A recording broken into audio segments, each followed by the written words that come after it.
You're better than me because you make $200 an hour? This happened to me way back in 1998. I had been working as a one-man IT shop for a very small manufacturing company. The owner was a tax attorney who had incredibly wild mood swings. One day he called me into his office and told me how great I was, how I was his data prince, and too many more compliments to count.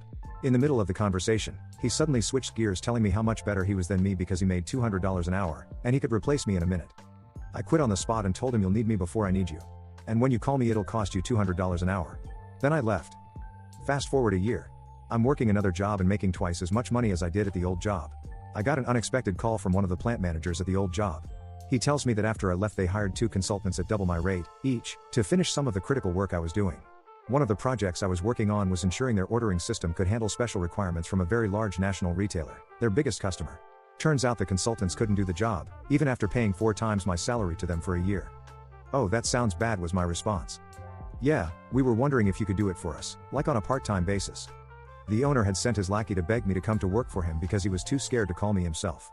"Sure, I can do that, no problem." "Really?" he asked me. "Yup, for $200 an hour." After a long silence, I assumed he put me on mute to talk to the owner, who was sitting in the same room because that was his style. He agreed.